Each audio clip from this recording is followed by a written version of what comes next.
ایک غریب سکے کا بڑا دبلا گدھا تھا۔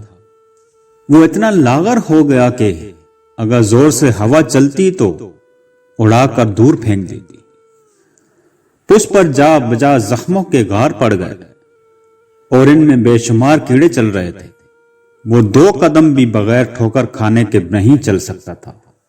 ایک استبل کے داروغہ نے اسے دیکھ کر سکے سے پوچھا کہ تمہارا گدھا اس قدر ناتواں کیوں ہے؟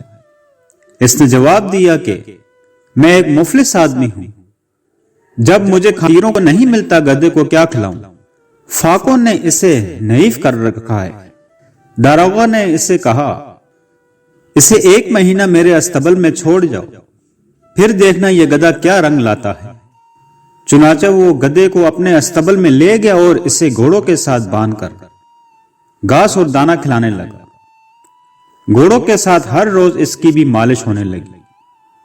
بنگی آ کر اس کے کھڑے ہونے کی جگہ صاف اور سکے چھڑکاؤ کر جاتے ہیں۔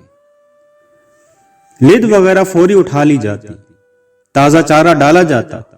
یہ ٹھا ٹھا دیکھ کر بیچارہ گدھا دل میں کہنے لگا کہ اے خدا، اگر تجھ سے پوچھنا داخل بے ادبی ہے، مگر میں پوچھے بغیر نہیں رہ سکتا کہ مجھ میں گھوڑوں میں کیا فرق ہے۔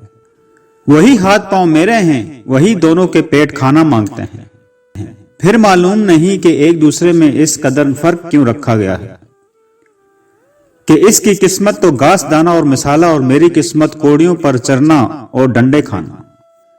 انہی دنوں ایک لڑائی پر استبل کے تمام گھوڑے بھیجے گئے۔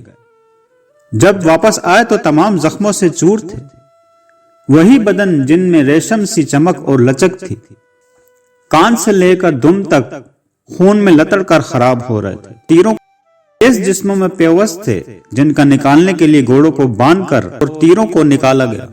انسان کو چاہیے کہ اپنی استعداد سے اونچا نہ اڑے اور نہ خیال کرے۔